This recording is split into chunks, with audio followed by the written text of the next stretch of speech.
With the police taking my son in for questioning, I'll take the baby. Yeah, I'm just waiting to see what happens with Joey's questioning and all that. I think I'm gonna keep him. You won't even refer to Chris as Chris, and you complain every day about how your husband's second baby mama's baby is in your house and how much you hate it. So now your husband's not here, and the grandmother will take the baby. Yeah, it hasn't been easy on me, but I've gotten through it, just like I have with everything else.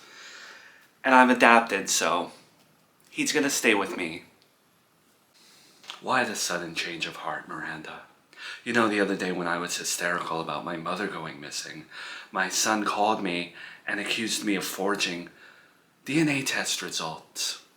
Does this, your sudden connection to Chris, have anything to do with that, Miranda? I don't know anything about that. And I didn't just bring it up. You did. So it sounds more like a guilty conscience type of thing. As I just said, I'm going to keep Chris here with me. You don't think that Joey would want the baby's actual grandmother taking the baby while he's with the police? Let me remind you that you're not the baby's blood. You have no claim to the baby. The baby shouldn't be with you while Joey cannot take care of the baby. And where's his mother? Rehab. So the next in line to have Chris, it's his grandmother. I think you used the term actual grandmother very loosely. And let me remind you that you had your chance to take him before. We were asking you to take him while Melissa was in rehab. But you got greedy, with all due respect, and wanted full custody. So you had your chance, and I may not be blood, but he's been in my house long enough for me to call myself a stepmom. Did you just refer to yourself as the stepmom? Yes. And he's in my arms right now. You're not gonna come into my house and do as you please. Let's cut to the chase, Miranda. I know you don't give a rat's ass about that baby. So stop putting up a charade and just make your life easier and just give him over to me. You don't have to be concerned with any of this.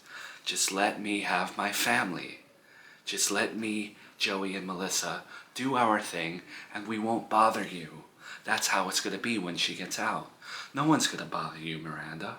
You know, hypothetically, if I did believe that you forged those test results, then yeah, I would believe that you're here today just trying to get him back to avoid me testing him. And you know, hypothetically, I would also think that in your condition, someone who's paranoid about getting caught would go as far as to hurt this baby or get rid of this baby so that no one could ever test it. But that's just me speaking in hypotheticals. The reality of the situation is, I'm not giving you the baby, who is named Chris. See, I said its name.